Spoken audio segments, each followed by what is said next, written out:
You guys, you guys bear with me a little bit. I don't have any emotional support for this, so I just literally found out what camera I'm supposed to look into. But hey, look, good morning, folks. Wherever you are out there, welcome. You are listening to the Charge Life podcast. I am Joseph Barletta, and this is where we discuss EVs and all things EV charging. So glad you could pull over and park with us today. Hey, let's get plugged in. Look, today's episode is all about Tesla's Supercharger team down hiring. You're gonna love this one. Hey, look, before we begin today's episode, it's brought to you by Smart Charge America. Since 2007, Smart Charge America has installed tens of thousands of EV charging stations nationwide, and they can do the same for you today. Whether in the home, commercial, fleet, service, let their team of expert installation specialists guide you to the best EV charging solution for your new EV. After all, if you can't charge, you can't drive. Visit smartchargeamerica.com today to get started. All right, look, hey guys, look, relax. The Tesla supercharging team is hiring. They're hiring back. Oh, one of the more unique parts about our day is just kind of reiterating and kind of reestablishing that connection that was severed with the axe that was handed down, of course, about 3 weeks ago on April 30th when uh, Elon decided to fire the entire Tesla supercharger team. So that was a pretty interesting day, needless to say. But other than that, one of the things that kind of brought to mind exactly when they did that was everyone's fear, uncertainty, and doubt around the actual move itself. When and I get it. Elon probably did push his weight around a little bit, but as a general, if you have one of your commanders, you know, that's not really on board fully with you, what are you going to do with that commander? You can't continue to do business with them, and you can't continue to be in the foxhole with those guys, right? So, but yeah, could it have been handled a little bit different? Yeah, of course you have your spectators and you have everyone talking about it. But one of the things that if you've read the Walter Isaacson's book on Elon Musk, I read his and I read Ashley Vance's book, and both of them pretty much give a unique perspective of Elon and how he is and why he does what he does. And of course, there's a always a long term view as to why he does what he does. But in Walter's book, he talks about the algorithm. Okay, the algorithm was set up strategically in the form of a kind of a first principles thinking that Elon puts in places inside every single one of his channels that he runs, inside all of his companies, honestly. But what the algorithm does is says, okay, if you have a process, you need to be thinking about the algorithm in every iterative process within that company, within that channel. Just how everything is taken from inception to completion within the company. And so part of the algorithm it's a 5-step process. Okay, the first process is one, just make the process part less dumb. So make the process less dumb. So get down to the real core of first principles thinking and make the process, whatever you're doing, just make it less dumb. Okay. Second is to delete. Delete the process. So you make one process, you make the process less dumb. And then when it's less dumb, then you start looking at, okay, what do I have to delete inside this whole process, right? And then from there, you look at, okay, now that I've made it less dumb and I've deleted everything I needed to, now I can optimize for this. I can optimize the flow of this product, from inception to completion. And fourth is now that you've made it less dumb, you've deleted where you needed to, you're optimizing it. Now you can start basically accelerating it. Okay, when you've accelerated it, that's where you're built for scale. Elon's notorious for being really, really good at handling things at scale. Okay, so once you've made it less dumb, you've deleted it, you've optimized it, now you accelerated it. Now you put in a system where you automate things. Okay, now the automation is really important because what we're seeing is from a recent article that Tesla posted. I think it was either like this weekend or today. It, basically, Tesla's like have basically been on a hiring freeze lately, but they're only hiring for autopilot and robotics teams right now. And so those are the only two sectors that Tesla's hiring for. Everywhere else has been basically a pause. And so when we're seeing that, you have to look at, okay, the Tesla supercharger thing. Okay, they were manning up around 33 superchargers around the world per week. Okay, that's how many sites were going active. with an average of about 10 stalls per site. Okay, so we did the math in the previous episode. You guys can go back for that one if you need the math on that one. But one of the things that was interesting was right now, what we're seeing is yes, the maintenance team has definitely taken it upon themselves, and they will continue to focus on having the software and the network operate at 99% uptime. So keep that in mind too. The 99% uptime. What we're seeing on our end is that Tesla's some of their essential personnel has started contacting us back to reestablish that connection, reestablish that working relationship that we've had with them over the years. And we've been working with them over a decade. So it's been real fun to see and like kind of okay, we've been working with 100 people. Okay, now that those 100 people are gone, now there's only 10 people that have been rehired back. Okay, so those 10 people, believe it or not, were like the best of that core group. Not taking it away from any of the other 90 people. It's just when it comes to the level of, I guess, middle placed or leadership there, these guys were the strong guys. They knew everything in and out about the charging station business, all the ins and outs. And so it's essential in Walter Isaacson's book when Walter's referring to Elon's process with regards to the algorithm. I believe it was a SpaceX thing, but it might have been an actual Model 3 ramp thing where we talked about the algorithm. And one of the things was delete. And inside the deletion process, if you're not deleting, like that you've deleted enough when you have to actually add back 10% of those parts. And so that's exactly what we're seeing here. We're seeing of all the supercharger people that were, kind of let go, we're seeing Tesla has actually started hiring back about 10% of those staff members. From what we can gather, don't hold me to it, but 10% is kind of what we're aiming at based on the fact of like how many people of the consortium of folks that we were dealing with are basically now in contacts with us. And so 10%, it's not analogous to what he did with Twitter, the Twitter acquisition. I believe it was 85% of the staff that he got rid of, and he only kept 15%. So in this case, we're seeing 10, might be 15 by the end of this week. Who knows? Once more and more people, establish more and more connections with us, we'll be able to know. But one of the things that we did see was that yes, Tesla from a month ago to now, Tesla is now averaging about 15 sites going live per week. So we went from 33 down to 15 to 16. So we basically got cut in half. Okay, which is yeah, I could see that happening given the news that has hit the waves over the past month. And so, guys, if you can, go ahead and click the thumbs up icon. If you can, share, comment, subscribe below. We love you. Thanks.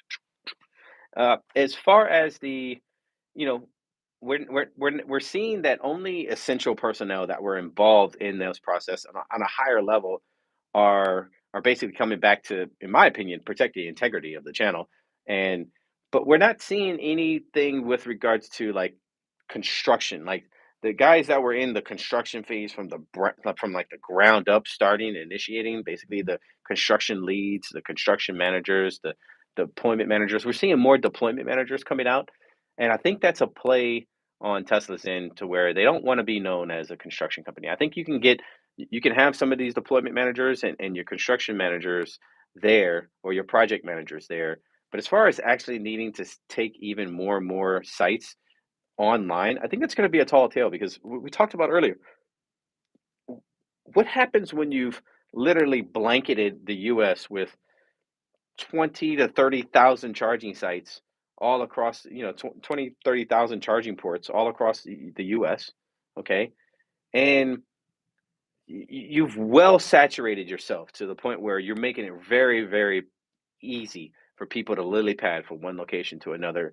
And inside major metropolitan corridors, you're making that option for close nearby drivers to actually experience the supercharger, basically sessions. And so what we're seeing is that when you've developed all of this real estate, okay, and you've leased and you now own and you're leasing all this real estate and you set up these stations and you've owned all of these stations, okay, that's great.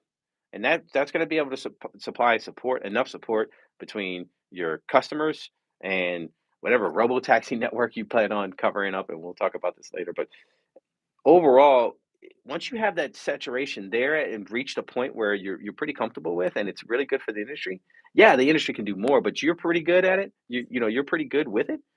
And then you look at 99% uptimes. Like, what more is there to the actual station setup itself? Like, how many more superchargers do you really need to set up, sites wise across the city before your utilization starts to drop down because you have saturation within a closed corridor, a closed market? So when you see what Tesla's done in that play, I think it's a good indicator that Tesla's just going to work on transferring themselves from a charging provider, or I guess in this case, a charging operator, because they own and operate all of their Tesla supercharging sites, to more of a charging provider, where they're going to start providing companies like we talked about before, their charging station, their software stack, their open access to their network.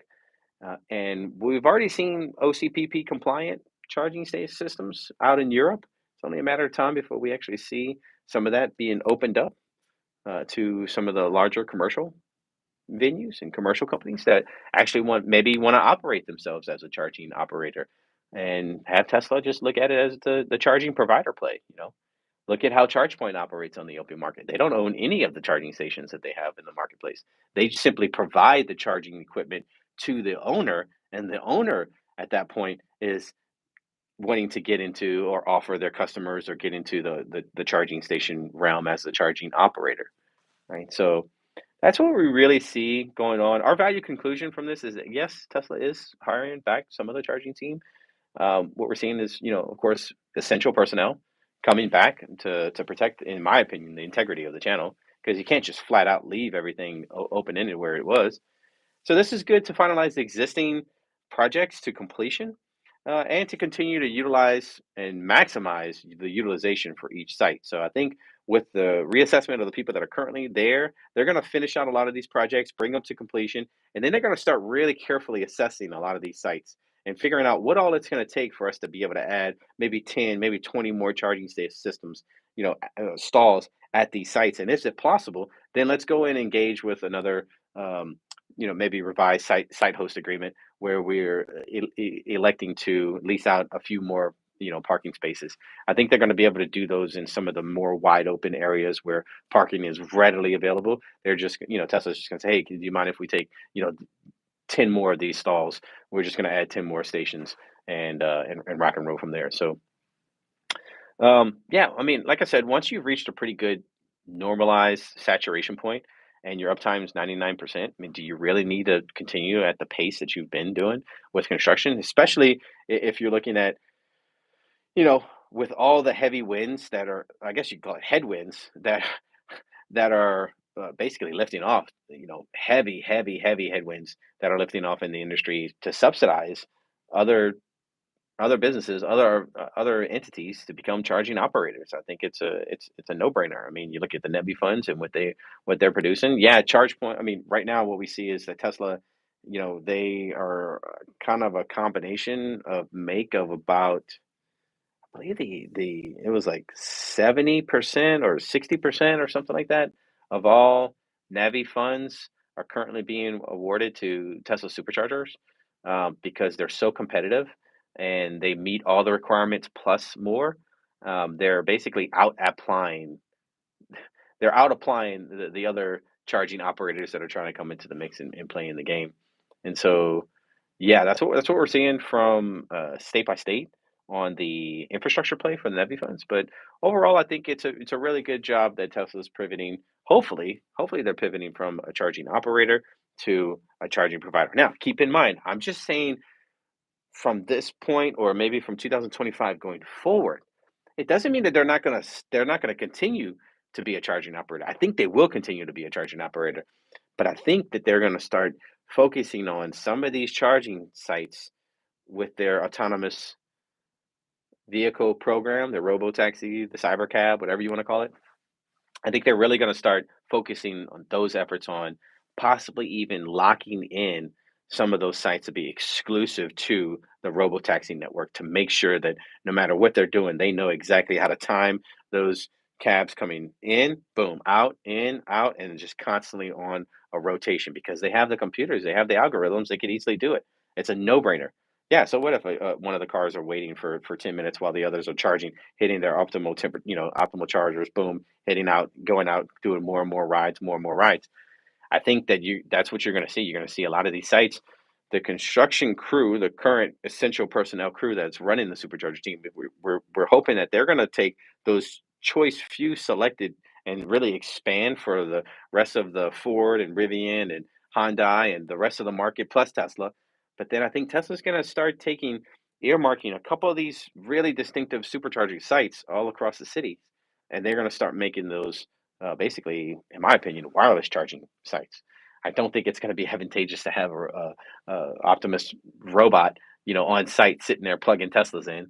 So I do think that it's either going to be the snake game where we saw the snake machine, but that was so we saw the snake machine, we saw the battery swapping, and we got a little teaser of the wireless charging. But again, wireless charging, it's under stealth, it's under the radar.